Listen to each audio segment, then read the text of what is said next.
గారు. Barabar, you are urban Naxalites.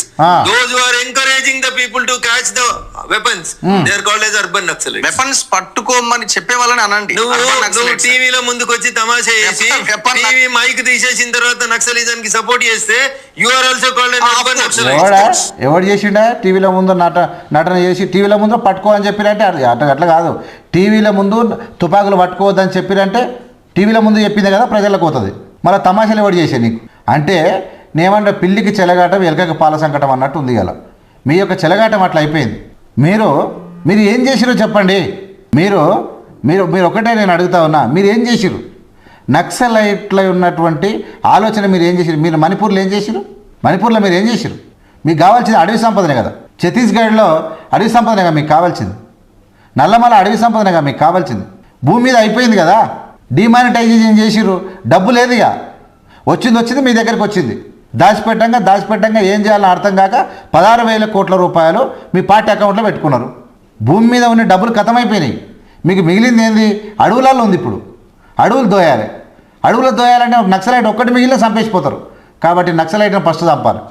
మేమేమంటాం అంటే నక్సలైట్లది గొప్ప విషయం. నక్సలైట్లు కావాలని ఎవరు చెప్పరు. వాళ్ళ ప్రాణాలు ఎందుకు ఓడగొట్టుకోవాలి? మీరెందుకయ్యా త్యాగం చేస్తారు? మీ ప్రాణాలు ఎందుకయ్యా వద్దు అని చెప్తున్నాను నేను. అసలు నక్సలిజం అనేదే వద్దు. అలా చావులు చూస్తే చాలా భయంకరంగా ఉన్నాయి. దిక్కులేని చావులు చేస్తూ ఉన్నారు. ఎవరి కోసం చేస్తూ ఉన్నారు? ఏ నక్సలైట్ కుటుంబం తల్లికి బంగారం దిగేసుకున్నది? ఏ నక్సలైట్ కుటుంబం ఆస్తులు అంతస్తులు బంగాళాలు కొట్టి కంపెనీలు పెట్టుకున్నది?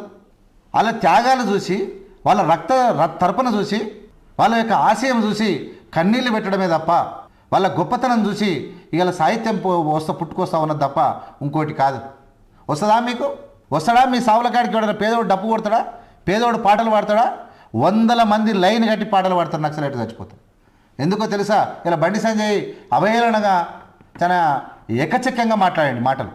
ఏమని మాట్లాడతాడు? వస్తారు తూతూ అని పాట పాడి వస్తారంట. నీ ముఖాలకు ఎంతో త్యాగం ఉంటే తప్ప పేదోడు వచ్చి పాటలు పాడాడు. లైన్ కట్టి ఏడుస్తూ కడుపులో నుంచి నాభిలో నుంచి పాటలు వస్తాయి. ప్రకృతితోనూ పోల్చుకొని, సూర్యునితోని, చంద్రుడితోని, వజ్రాలతోని, బంగారంతోని, కన్నతల్లి ప్రేమతోని పోల్చుకుంటూ పాటలు వస్తాయి. అవి మీ మొఖాలకు మీరు చచ్చినప్పుడు వస్తాయా? మీరు మాట్లాడతారు.